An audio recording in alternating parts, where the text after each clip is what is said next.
Had a busy day? You did. Good.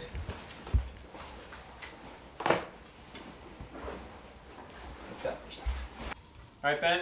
Have a great day, buddy. See you later, Dad. We'll see you this afternoon.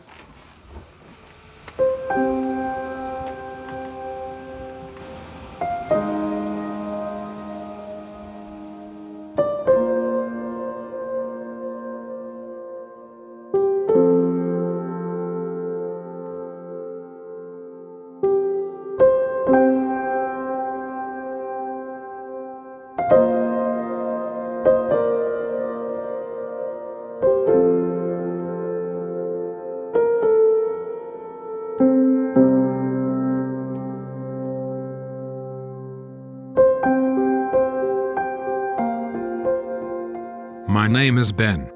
Benjamin Michael George. This isn't my real voice. I don't talk the way you do, or walk on my own.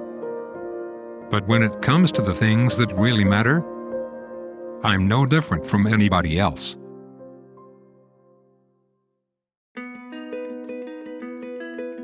I'm Mike, Ben's dad. In the early 90s, I thought I was doing all the right things. I had married Jan, my high school soulmate. We had 2 wonderful children, Connor and Tori, and we were excited about building a fulfilling future for them. Life was good. We were surprised and blessed to find out that we were pregnant a 3rd time.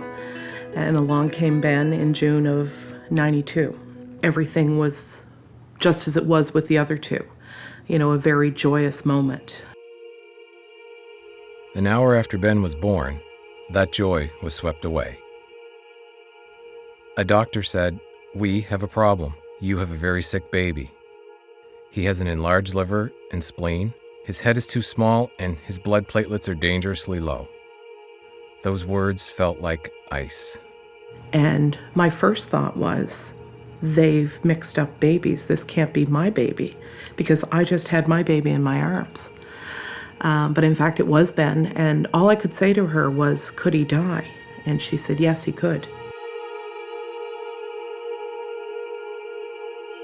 At that moment, our world crashed down. This doctor seemed like a monster. I felt the scars of that day would never heal. A few days later, a neurologist said something I hear in my head to this day.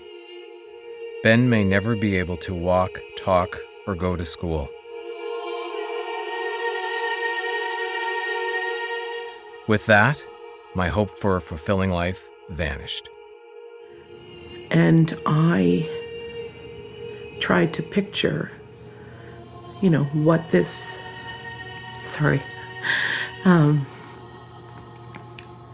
will I have a blob in a crib? I couldn't imagine what that meant. And I couldn't imagine looking at him that it was so severe.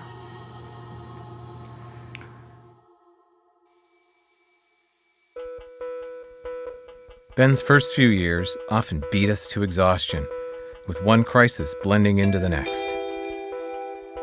There were seizures and surgeries. One year, I counted more than 70 panicked rushes to the ER. But there was light too. We came to see there was a smart, social, loving person trapped deep inside Ben. And we were driven to help him express that. So, when he was 5, we sent him to kindergarten. He deserved that chance. But we were worried about, what if he had a seizure while he was at school? How would they handle that? And so for the first many months, I think for the first year of kindergarten, I went with him. But I didn't want to be in the classroom with him, so I set up a desk outside and I would work on whatever I was working on. And I stayed in the school the whole time. It was really the only way that we could make it work. Throughout elementary school, we focused on helping Ben develop physically. No one knew how to help him academically. As he moved into middle school, we started to challenge that. Still, experts told us he had little potential.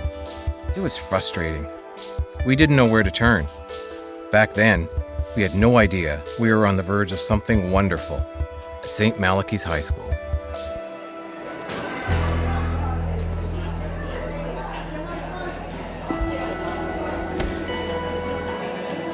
The St. Max years were life-changing. They were incredible for Ben. And St. Malachy's staff were incredible, really. They were so creative and really wanted to give Ben exposure to all of the other things that the high school students had exposure to.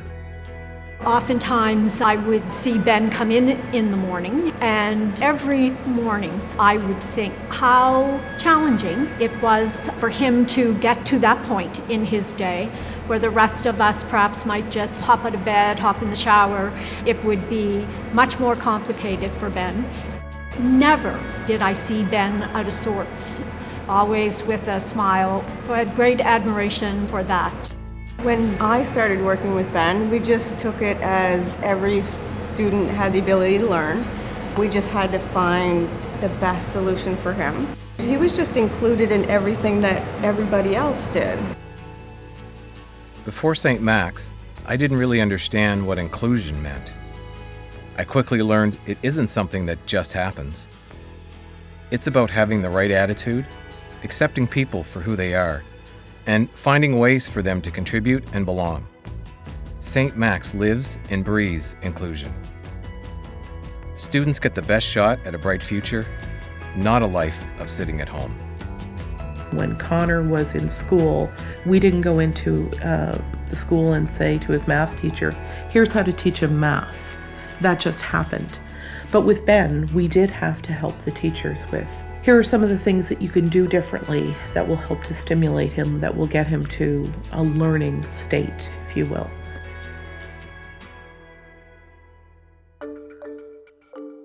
Ben was succeeding in school. He could even walk a couple of 100 feet with a walker. As for talking, speech experts continued to give us little hope. But they didn't tell us about this. I am 24 years old. Yeah, I know that very well, Ben. Yeah. Old. Yeah. I was there when you started. We call it his talker. He controls it with his eyes, and it was a game changer. Dr. Mira Banerjee, a speech disorder specialist from Louisiana State University, believed in Ben so much that she designed his first communication system. After 19 years without a voice, he suddenly had the gift of words. It's really amazing, and it really validates kind of how sarcastic and witty we always knew he was from the looks he would always give us. To really hear that verbalized is really fun. It's nice that now he's able to find his own voice.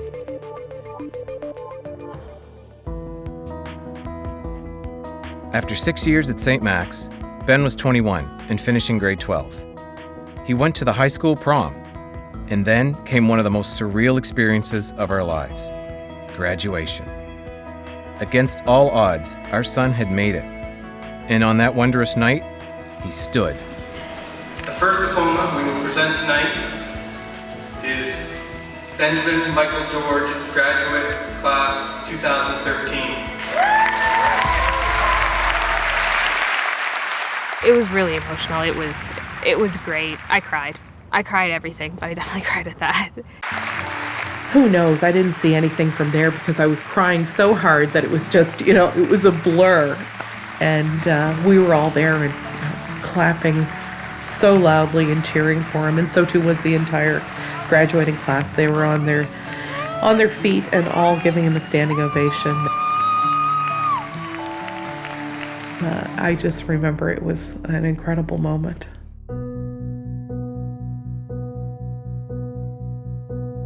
The very sick boy who was never going to walk, talk, or go to school has become a young man with an education and a voice. A voice that's helping him define a future that's bigger than his past. 5 days a week, 6 hours a day, he continues to learn. Ben George, high school graduate, is a university student. Ben takes one course per term at the University of New Brunswick in St. John. He's a good student and has done well in most of his courses. Never has a student with his level of challenges studied on this campus, but UNB was willing to help Ben succeed and make him feel he belonged. Once, he used his talker to make a presentation with his friend Gracelyn in a sports psychology class. It went well. We'd practice it a lot, and I don't even think he repeated himself once. I think he was very comfortable up there. Like, I don't think he was nervous at all with everybody looking at us while we presented for an hour. So, yeah. It was spellbinding. It was just superb. And Graceland would help do the PowerPoint presentation, and Ben would do the talking, and it was wonderful. He said it was fantastic overall. Yeah, we got 19 out of 20, so I think he liked it. Ben got an A+ in that course. We were ecstatic. So how does he do it? His assistants take notes for him and help him study. And so far, his exams have been mostly multiple choice or true or false, and he gets extra time to complete them. It works, because if we know how to teach Ben, he knows how to learn. For me personally, as a professor, to have a student like Ben in my class is like opening up a ray of sunshine, no question, because everything is different with Ben in your classroom. 35 or 40 years ago, you wouldn't see a Ben George on this campus. Thank goodness the world can change, and we can all change as part of it. I've always felt that Ben is, and I've always said to people that he's a genius trapped in a body that doesn't work. That just because we can't understand what he's thinking, that just because he can't articulate it, doesn't mean that there's not a whole lot going on in his head. I don't think it's been an easy road for Ben or my parents. I'm immensely proud of all three of them for everything that they do every single day. Ben couldn't have been born to greater parents for his situation. I mean, they never stop pushing him, ever. I honestly don't know how they do it. They work really, really hard.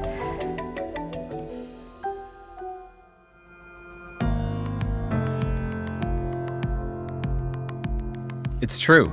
Ben is no different from other people his age.